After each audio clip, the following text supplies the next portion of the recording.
Hey everyone, and welcome to Building SaaS on AWS. My name is Gunnar Grosch. I'm a developer advocate here at AWS. And this is your bi-weekly show where I bring on SaaS experts to talk about how to build SaaS on AWS, hence the name of the show. And you, our viewers, you're able to ask any questions you might have on the specific topic or any other SaaS related topics, and we'll do our best to answer it. And this week is kind of a special show. It's a first for us.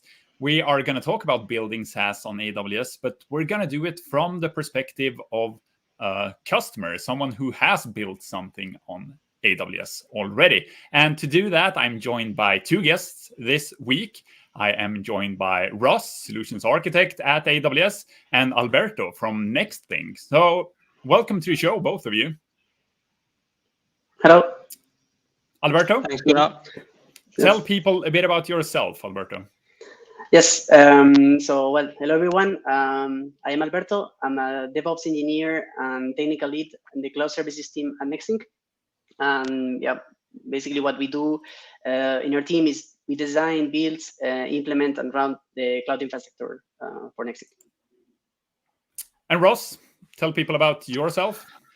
Thank you, Gunnar. Yeah, so my name is Ross McEwan. I am a solutions architect with the startups team at AWS. I work directly with Nexthink as well. So hopefully I can add a little bit of value to some parts of the conversation today. I've been with AWS for a little over 2 years now and been in the industry for about 20 years. Thank you. Cool.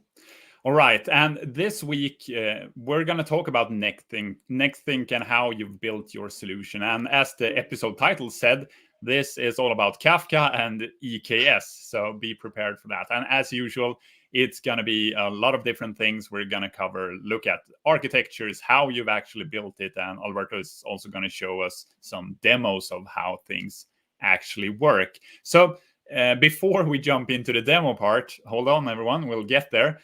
Remember to ask your questions in the comment sections. Just put them in the chat if you have any, and we'll try to answer those as we move along. But Alberto, to begin with, tell us a bit about Nexthink and what you do.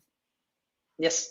So at Nexthink, we basically what we do is we work on digital employee experience, which is basically we try to help IT teams in our customers to improve the productivity and performance of their employees.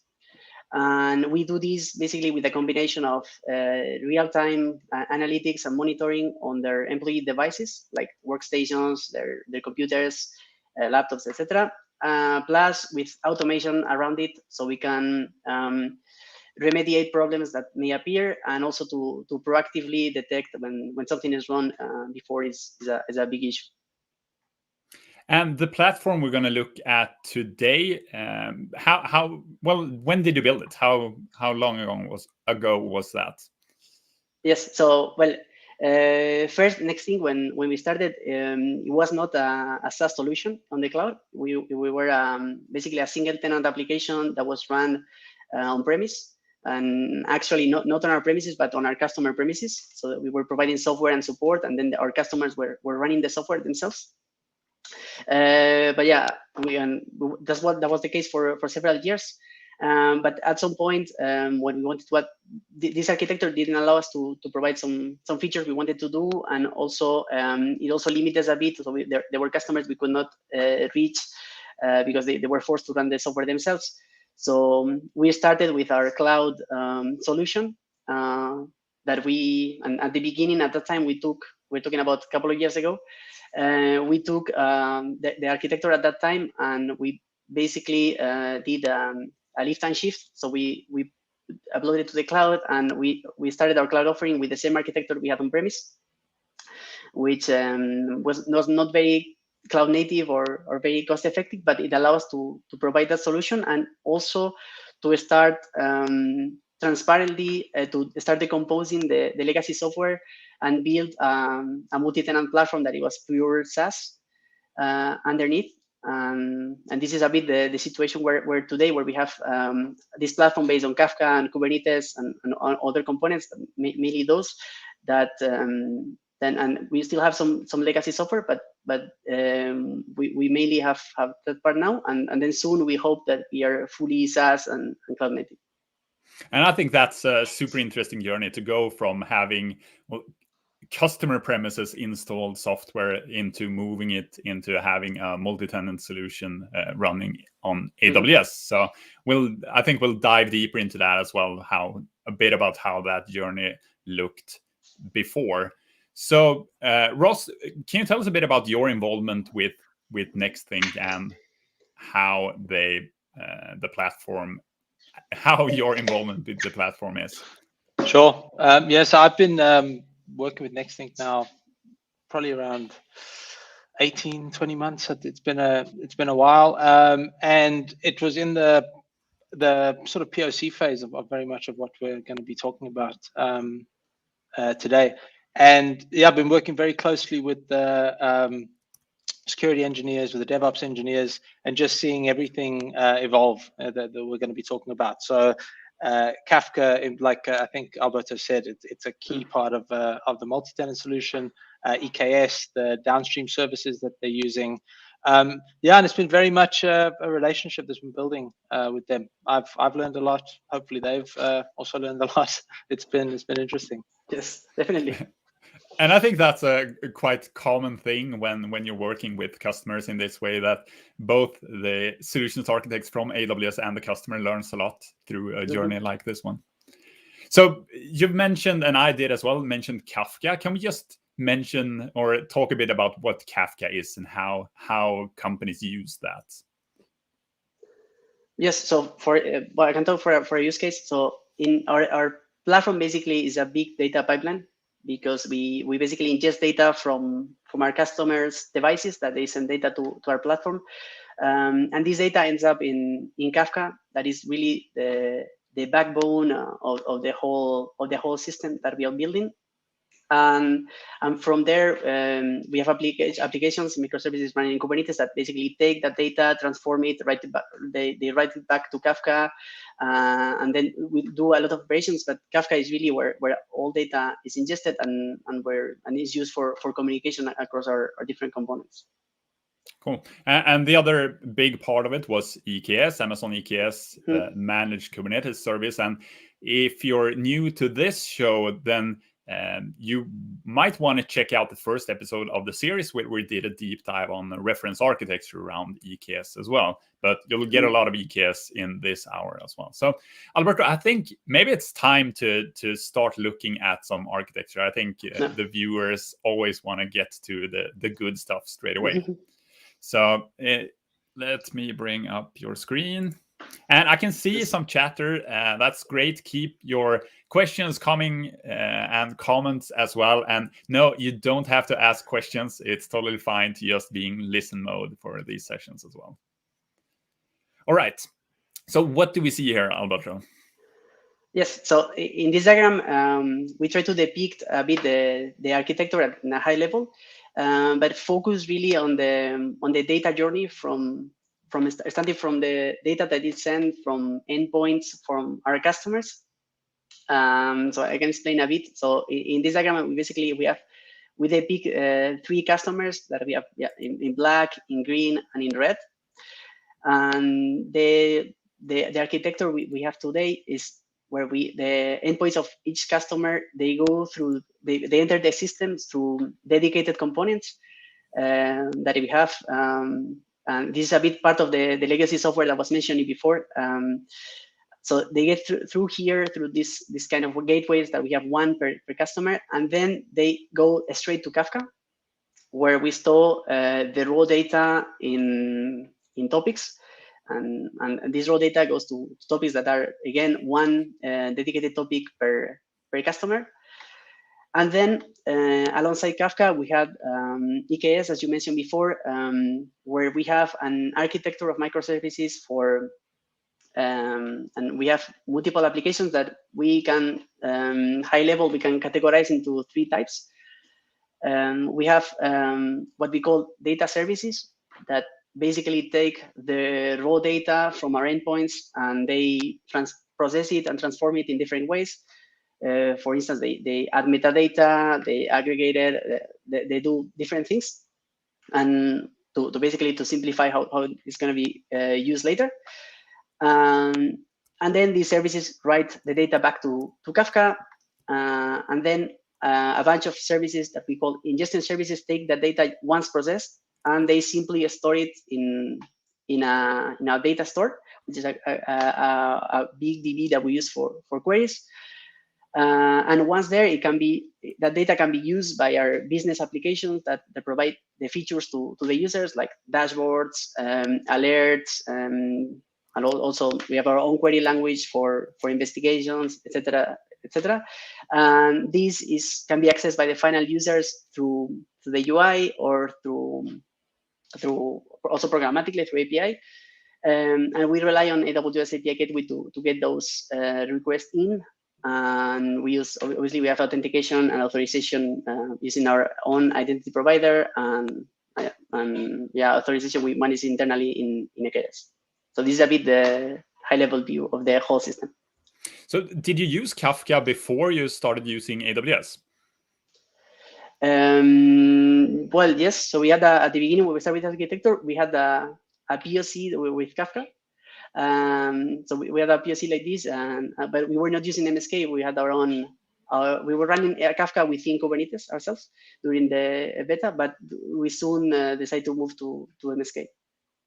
And I think that's an interesting part as well, because they're roughly two different ways of running Kafka. You can either run it yourself, install it either if it's in Kubernetes or if it's on EC2 instances or whatever platform, or you can use MSK, which is the choice you did.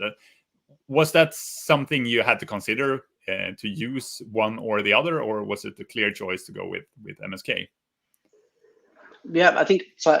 As I said, during the beta, we simply installed their open source solution where you can run Kafka on Kubernetes.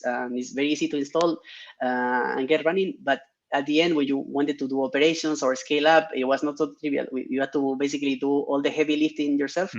So then we quickly look for a managed service that could help us here. And then MSK was a clear candidate, where basically through API calls to the AWS, you can basically get more brokers, get bigger machines, more storage as you grow your platform, and all this basically without downtime. So it was for us probably MSK was the major candidate.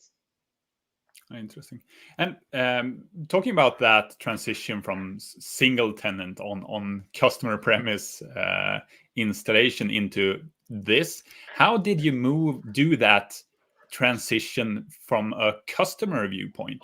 How did you start moving customers from that on-premise installation type? Yes, so once we work on this cloud offering at the beginning, as I mentioned, it was a lift and shift. So at the beginning, you can see this diagram, and at the beginning, where we only had this part on the left, these per tenant gateways, that this provides all the functionality that we have before. And basically, once we had that, we could start onboarding customers that were cloud only, and then simply from that, from the point of view customer, there was basically no change. But behind, we can add all this platform where we can have more advanced features that require more processing that we can have with Kafka and with our other AWS services, and in a way that was transparent for the customers. And the services that are still per tenant, what's the plan going forward there? Are you planning on making changes there? Yes, exactly. So our plan is to basically move to a fully multi-tenant solution where we have no components that are dedicated per tenant, especially those gateways. And this is something we're working on, and hopefully we will be ready soon. And those tenants, what do they consist of? Is that something that would be moved into EKS in that case? Or? Yes, it's a bit. So those tenants are components that we have. For instance, we have logic for features. We have dashboards there. We are also part of processing of the data. So yeah, I guess when we decompose this, part will go to EKS. So parts maybe it's part of Kafka as well, all the part of the data processing. So it will be. It's a bit of everything in the platform. All right, cool. And I know that we shouldn't focus on the lower part of this architecture diagram because that's not where you do most of your work. But tell us a bit about the data stores and the metadata repository. Yeah. Or maybe Ross can fill in as well there. Yeah. I'll let you take it, Alberto. I think Yeah. from the at least from the technology that's being used there. Yeah. So this, as you said, it's not a part that where I work often. I typically work with Kafka and Kubernetes, but I can give some details. So this metadata repository is something we use, or our data service is used to enrich the raw data that comes from our customers. And it's just basically we decorate the data that we get with metadata of the devices, and for this we use an Aurora RDS database. And then the Nexthink data store that we have here, which is where the process data is stored, so it can be later queried by our business services. This is a custom DB that is not an AWS service, that is based on ClickHouse.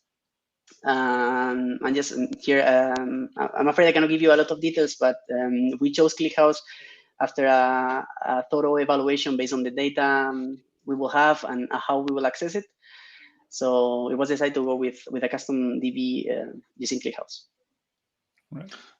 Yeah, I think what's interesting about the with ClickHouse is the kind of compute as well that's required. It runs on these heavy storage optimized instances that we have in AWS.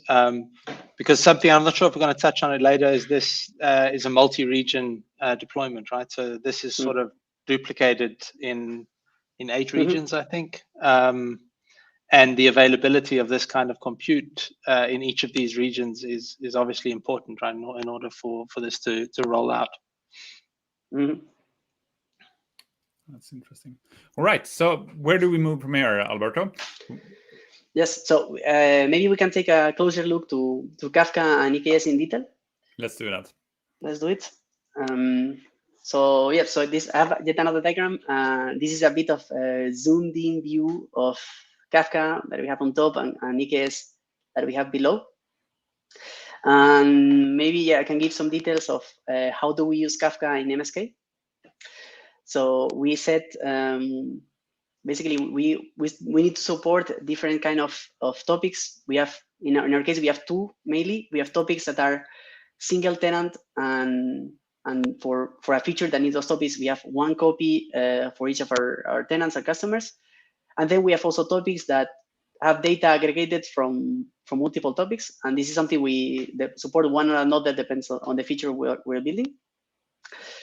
And then our MSK cluster uses the AWS integration with Secrets Manager to provide authentication and authorization that we use with one of the supported methods in MSK, which is using SASL and Scrum. So basically every application that needs to access Kafka data needs to have a proper user and ACLs, so you can read or write into that topic. And this is powered by a component we've written in-house that we call the Kafka provisional controller. It's a Kubernetes application that based on resources based on Kubernetes resources, it takes care of provisioning these ACLs for the application and the users by just creating things in Secrets Manager. So this is a bit the part of MSK. I'm not sure if you have any question. I think that's the provisional controller is interesting, and we talked a bit about this before the show as well. And was this something that you plan on perhaps making open source? Yes, so this is a very good question. Definitely, it makes sense, and it's something we plan because maybe we see later when we do the demo. But this controller itself basically reacts to some abstractions in Kubernetes, so resources that we've defined. And here we have 2 parts. So we have the resources that are specific for the Nexthinks use case. So something like We call it Nexthink Kafka topics, which is a topic but that will only work in our use case. We have data that makes sense only for us, like if a topic is single tenant or multi-tenant. We also enforce the naming convention of the topics within the resource. So basically, you cannot set your own name. You have to fill some details, but the name is generated for you. And this is probably not so interesting for the open source community. But then there's a part that is generated for any Kafka installation, and we have something that works with MSK authentication. And probably this part that really makes sense that we open source it because it can be used for any other use case in MSK. And this is something we are forcing to do in the future. But this is not there yet. Yeah, it was a very leading question from my side, but I think you answered it good. All right. So next then, you talked a bit about the tenant isolation. Can you explain a bit more about how tenants are isolated in the solution? Yes. So for the data that goes in Kafka, as I mentioned, we have two kinds of topics that we support. So we have the single tenant topics where data is isolated there. So there's a specific topic for only data from each tenant. And this is protected with ACL. So tenant 2 cannot read data from tenant 1 because they have different users and they don't have basically permissions in Kafka. So this is provides a bit of isolation in that data. And then for multi-tenant topics, it's true that typically I create data from multiple tenants, but this is something we don't have yet, but we plan to support having a different encryption key for each tenant. So data can be encrypted when it's ingested into Kafka. So the application that reads it and only has access to one tenant, they need the key to be able to decrypt it. It's something that we don't have yet, but it's something we plan to have. And in terms of EKS, we have I think our workloads are multi-tenant completely. So we don't have anything specific for a tenant here. Right. Anything to add there, Ross, around the multi-tenant part of the application? No, I mean, I think it's key that the isolation is happening at the Kafka level, and it's quite interesting if we look at the reference architecture that you referred to at the beginning for EKS with SaaS. It's a slightly different model, right? It's not a streaming model that is based on, and so the isolation is actually done at the namespace level within the EKS cluster, which would be less applicable here, given how we're consuming these individual topics from Kafka. I think the key side of things is interesting. I don't know more about it. I'd like to find out some more about that, though, to understand what's going to be happening there, because I think that would be very interesting from the consumer side, right? Being able to have access. I assume these keys would be in KMS, and you would then have the correct permissions to decrypt and process the tenant data. Yeah, so this is something we don't have yet, but it's something we're thinking on. So yeah, indeed, these keys will be probably in KMS and they need to be distributed around, so the application can really access them. But yeah, it's something we're working on. Yeah, I think there's one other thing. I don't know whether this or the previous slide was a better place to talk about it, which is how. You can show the previous one. Given the regional footprint that we have Nexthink has with this architecture, when customers are accessing it, it's sort of wrapped up in that API gateway block here. But there's actually quite a bit of complex routing that potentially needs to take place in order to get that API gateway request to the correct EKS cluster that could actually be in a completely different region, depending on where that tenant is coming from.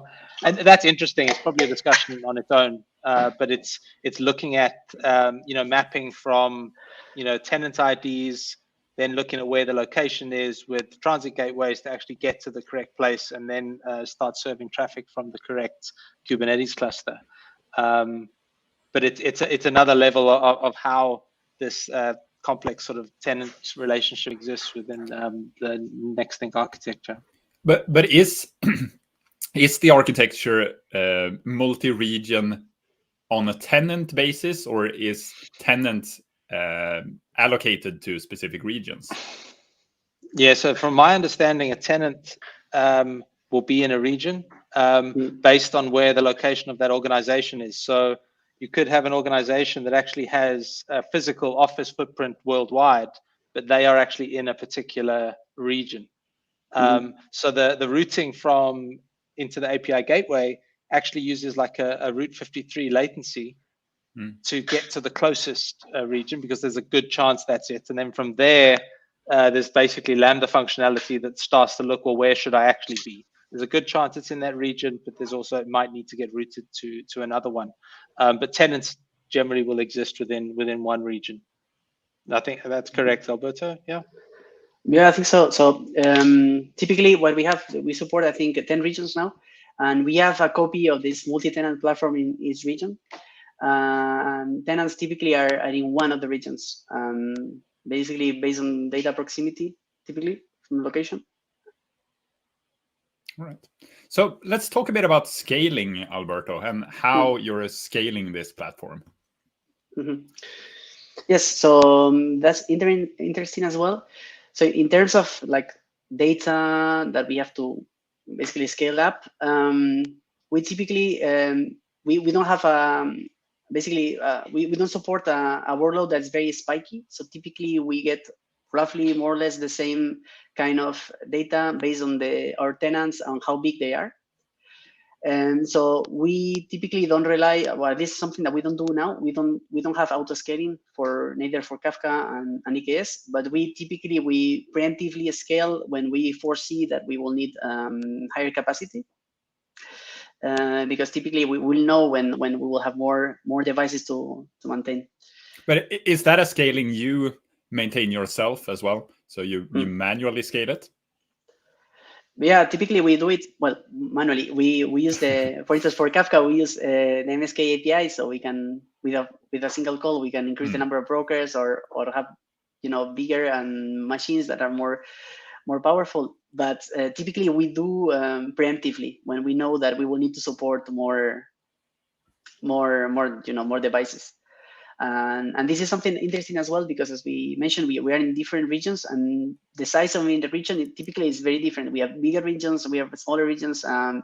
So typically we do this exercise of basically defining how big we need our clusters to be typically in each a long time. And I think you talked about 3 dimensions of scale for Nexthink when we talked about this before.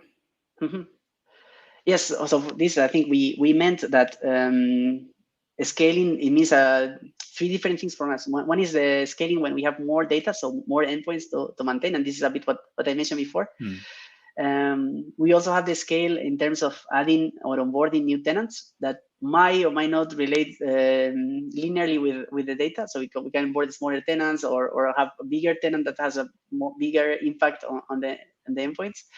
But also, I think another challenge that we face when we scale is a bit of the organization, because now we have it's not really on the services themselves, but now as we have an architecture of microservices, we have multiple teams within Nexthink that they need to deploy applications, that they need to collaborate, and then when we build solutions in the cloud, like this Kafka provisional controller, it's something that needs to be that needs to deal with that scale. Like we cannot, we need to be tools that are self-service, so things can work independently, as we have so many now. So this is what I meant with that definition of a scale as well. Right, interesting. Yeah, I think we often see that together. This single tenant and multi-tenant often correlates with a monolith to microservices migration as well, which has trickle down effect into the organization, like you're talking about there. Yes. So, yeah, sorry. No, you can go. Yeah, I was just going to ask it now with a bit of hindsight. Hindsight is always good. Is there anything you would like to do different on this journey when you went from what you had before to where you are now? That's a good question. I'm not so sure, to be honest. I think the strategy in general we took, it makes sense because we can work on this part transparently from our customers. And then we can do features a bit at our own pace. So I think in that sense that the strategy we took, it makes sense. In terms of technologies, I'm not so sure either. I think Kafka is a good solution. EKS is something that, Kubernetes is something that is a big community. So really something that I think it was a good decision to go to this infrastructure. But yeah, I don't know, maybe, but I cannot think of anything, to be honest. No, that's good. That's good. All right. So if you just joined us, this is Building SaaS on AWS. I'm Gunnar Grosch. I'm joined today by Ross, the solutions architect from AWS, and Alberto from Nexthink. And we're looking at Nexthink architecture and talking about their journey from a customer premise type solution to a multi-tenant solution running on AWS today. So if you have any questions, post them in the chat. Glad to see some comments there already. All right, Alberto, is it time perhaps to move into looking at something? We haven't seen a CLI or any piece of code, and we're 31 minutes into the show. Yes, definitely. I think for what we can see is this Kafka provisional controller application running. Which is basically the tool we built to deal with. So applications can really applications that we deploy in Kubernetes can really provision resources in Kafka, like topics, users, and ACL. So maybe we can take a deeper look into that and then show a demo. Yes, let's do that. Yes. So maybe I have yet another diagram that maybe we can take a deeper look first, and then we do the demo. So maybe this way is easier to understand. Yep, sounds good. Sounds good. So yes, basically, as I mentioned, we have a microservices architecture. So we have different teams that deploy applications into Kubernetes, and typically those applications they need to interact with Kafka in different ways. So typically when they deploy, they need to provision either a topic or they need an identity to be able to connect to Kafka with some permissions and things like this. So next thing we thought, like we needed to have some kind of solution or tools that allow the teams to basically express that when they deploy. And we went with using a feature in Kubernetes that we have in EKS that allows to extend the Kubernetes API with your custom types.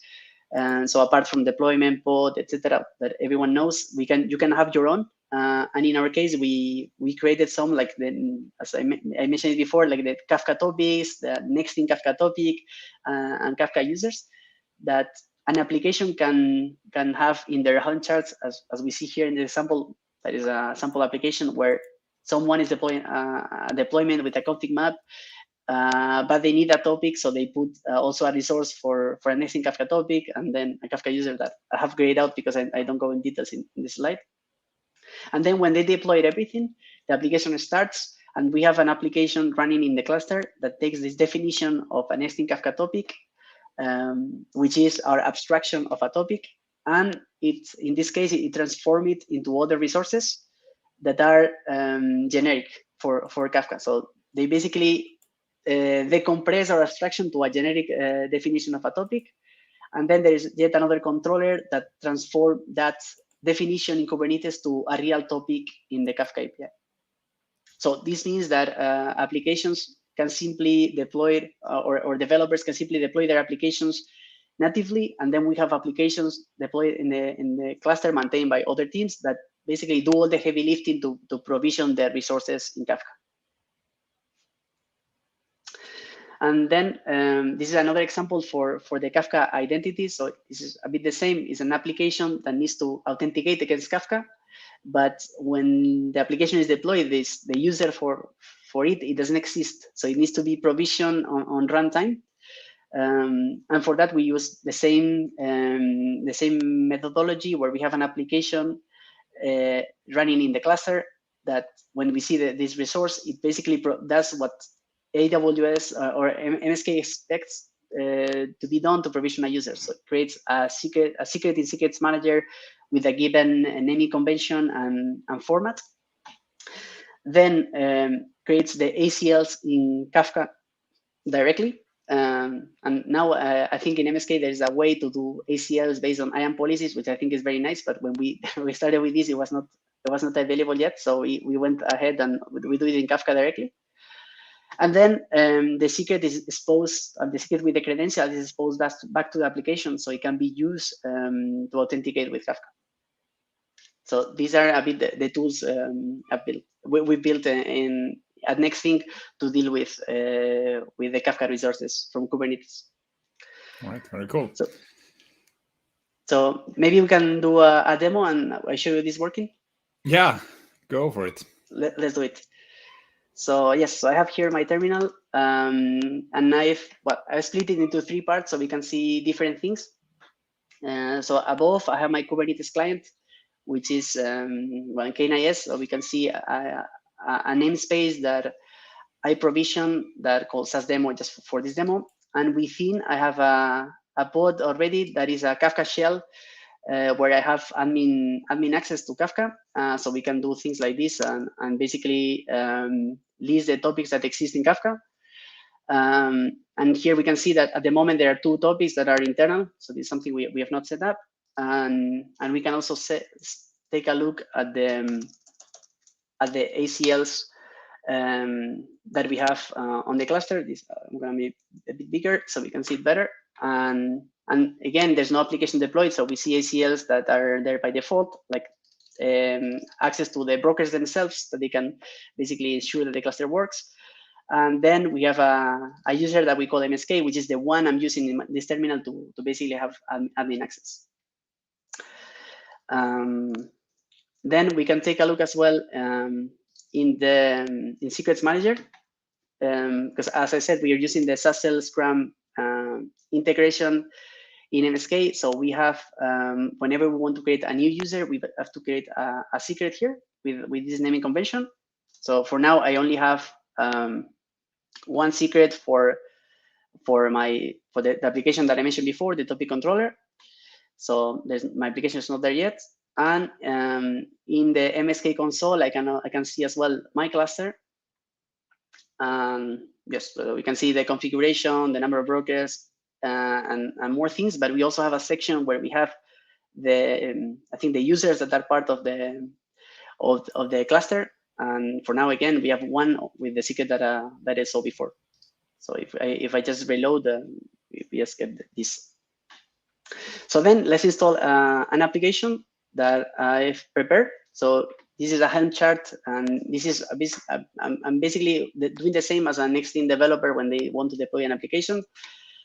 And this Helm chart contains multiple resources. One is this Nexthink Kafka topic that I mentioned before. Let's zoom in a bit, Alberto. Let's zoom in. Yeah. Yeah, I'm not sure exactly how you do this. Command plus, I think, on Mac. There it was there. Oh. Yes, zoom in. Yes, like this. It's better. One more step, I think. One more. Yes. Yeah, like this, I think. Yeah, some of us are old. So. Yeah, no, it's good. It's good. Sorry, I just didn't realize. So you can see that this is a Kubernetes resource, but you can see that the API version is not something that comes with Kubernetes by default, but it's something we built internally, relying on this feature from Kubernetes where you can add your own types for your domain. And this basically, the spec contains the definition of what a developer needs to provide to provision a topic. And this, you can see that we have, configuration that is not what you find in Kafka when you create a topic. We have flavor, is whether multi-tenant or single tenant, and then you have this feature service function, which is just something that we require our teams to fill in, and then this automatically generates a naming convention like this. And then there are also configuration that this is indeed part of what you said when you create a Kafka topic. And these are something that we expose, so that we let the teams customize because it makes sense for a use case. So a question there on the flavor, given that you have multi-tenant. Yes. Does that mean that you can have customers that are single tenant? Yes. So as I said, this could be single tenant. In our case, we support both, as I mentioned. And if it would be single tenant, it means that our application will basically transform. It will basically read how many tenants we are supporting in this cluster, and it will create one topic for each tenant, Right. based on this definition. And in this example, it's multi-tenant, so it will only create one that follows this convention. But if it would be single tenant, it will expand it to multiple topics. Yes, so this is for the topic. Then for the identity of the application, so we're gonna need a user to be able to connect to Kafka and see our topic there. And for this, again, we built our own abstraction where we specify the name of the user we want, and then a list of ACLs that this user, things, this operation the user can do. And in our case, just we want to be able to see the topic we're creating. So we basically given all operations on resources on topics that start with demo. And as we saw before, or binary mechanization, we're going to start the topic like demo underscore. So we should be able to see this when we provision our application. And then yes, we also have some configuration that is used for connecting to MSK. And yes, this is basically what is supported by the MSK authentication mechanism. Just maybe we are using SaaS plain text while the server supports only TLS, but because we have this is something we didn't mention, but we have a service mesh in our Kubernetes cluster that is taking care of encrypting connections. So for the point of view of our pod, this is going to be in plain text, but in reality is encrypted on the fly by our service mesh that we have. And the server only knows about TLS. So even if it looks insecure in practice, it's not, because we're doing encryption by the service mesh. Right. And then this is the definition of the application itself. Is a normal deployment, and this is just a dummy application that has a Kafka client, and it's gonna basically start and do nothing. It's gonna sleep because we were basically waiting for it to run, and then we can get a shell on it and do things. And let me do the wrap so we can see better. Yes. And here, maybe just to mention a few things, is that this. So we have a Readiness Pro, which is a feature in Kubernetes where you can run something when the application starts, and if it fails, the application is marked as not ready. And we do this because in MSK, typically when you create a user for the first time, it can take up to, I think, 10 minutes to be able to be provisioned. So we're gonna do this, and if the secret and if the user is not yet there, the application will start. So the application is gonna try to read every 5 seconds, and the beginning will fail because the MSK will not recognize the user. But when it works, our application will be ready. So we can see this later on more detail. And then just some configuration as well, like the endpoints for Kafka. So this is the cluster to connect to, and then we have here some basically where are credentials to connect to Kafka. Where they are located, and if you see, they are located in this volume here that we define here from a secret. And this secret at this time it doesn't exist. It's not part of this application, and in the cluster is not there.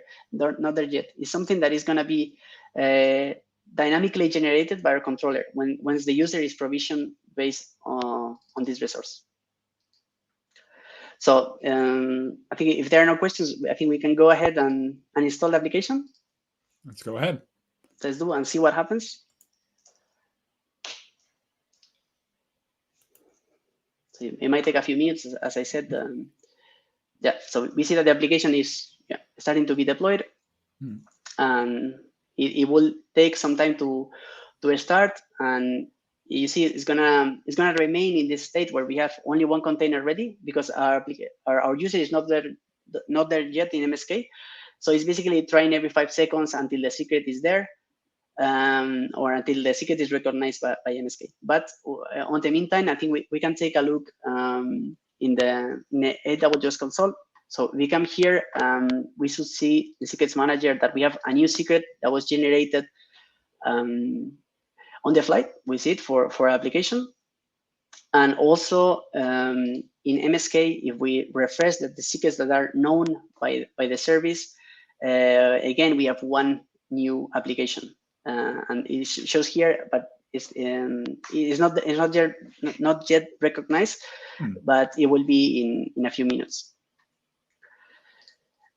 If we go to Kafka directly, here we get a shell. We can list the topics that we have in the cluster. I'm gonna make it bigger actually. And here we should have a new topic that was provisioned when we deploy our application. Oh, wait, these are the ACLs, so the topics. So we should have a new application that we have here. No, sorry, a new topic in addition to the topics that we had before. And in the ACLs, as I showed them before, we can see that we have a new entry as well here, where it says that the user we've just provisioned, SaaS Demo, my demo user, that it can do all operations on resources that are topic and start with the demo prefix. So this is exactly what we were trying to do.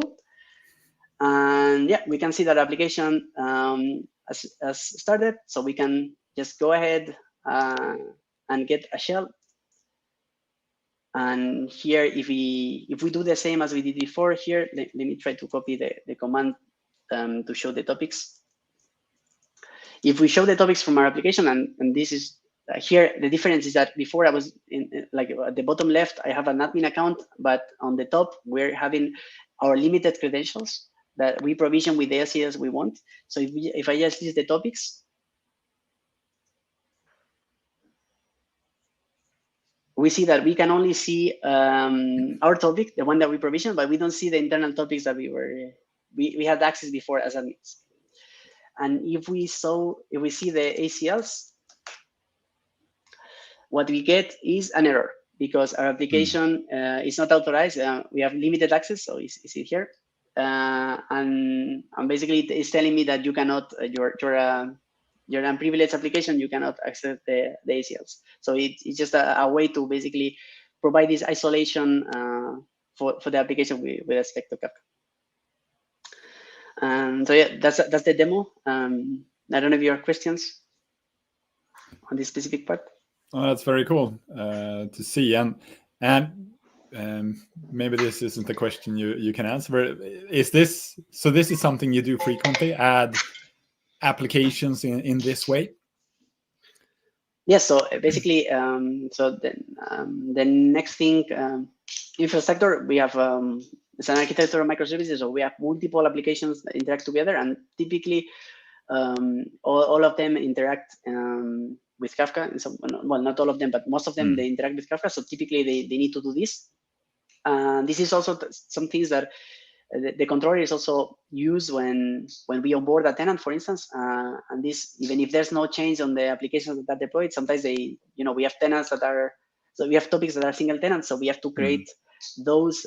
So when we introduce a tenant on the system, the controller needs to reconcile all the topics and create those single tenant topics for that specific tenant.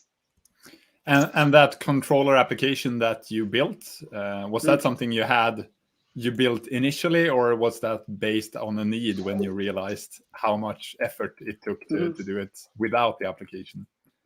Yeah, so that's a very good question. It's something that at the beginning we had some complex automation to provision topics, but we quickly saw that was not very, very useful for the developers. It was very, very heavy to run, and typically something that it worked initially, but when we started having multiple flavors of topics, single tenant, multi-tenant, it was very hard. So in the end, when we started, we thought about what was the best way to do this. And here we had we were thinking like we can either do everything centrally. So when someone wants an application, we can create the topics and the resources ourselves on our own way. But this quickly as well, we became a bit of bottleneck because all teams need to go through to the central team. And we also consider the opposite, to give the full access to the APIs, to the AWS API of the Kafka API, which give super flexibility, but at a cost, because it required that every team needed to get like expertise on how everything works. So the cognitive load was very high, and so it didn't work either. So in the end, we decided to build our own abstractions that work in a way that the teams can just use them, and they can just set the minimal things that they need, and then the application centrally transforms that into real objects. So this application basically hides all the details while still providing the same functionality. Oh, that's interesting. So let me just check. There's no question in the chat right now. If you have any questions for either Alberto or for Ross, just post them in the chat, and we have a couple of minutes. I've got a question. Go ahead, Ross. Alberto, I noticed in some of in the config file, I don't know if you can go back to the IDE view. There was some that had like it was quite verbose. Some of the I think it was in the deployment. Is that templated for your developers? Like this kind of thing? Is that something they have a template for? Like, how is this always reproduced? I see there's like endpoints for the Kafka servers and those kind of things. What's the process around making sure that, because I can imagine that that could be problematic, right? If there's not an easy process to make sure that's always correct. Yeah, it's a very good question, actually. So yes, so basically this deployment is a Kubernetes object from the core of Kubernetes. So the teams typically they need to create these based on their own needs, and this might change. Some people, because typically you have to assign your image, the sources that your application is going to use. So there are things that the teams they provide themselves, but it's true that things like like the endpoint for Kafka, this is something that all applications should have the same. And this for the Kafka service is something that is injected through our deployment mechanism, that we have tools again to deploy the microservices. And these tools, they're also based on open source solutions. They basically inject these as environment variables when applications are deployed. Basically, they recover this value from the Kafka server that is installed, and then it's passed to the applications. So there are things here that we use some kind of template mechanism. We use Terraform for this, and then there are values that are filled in when the application is deployed. Okay, cool. So it's not, I just found that quite interesting when I saw how.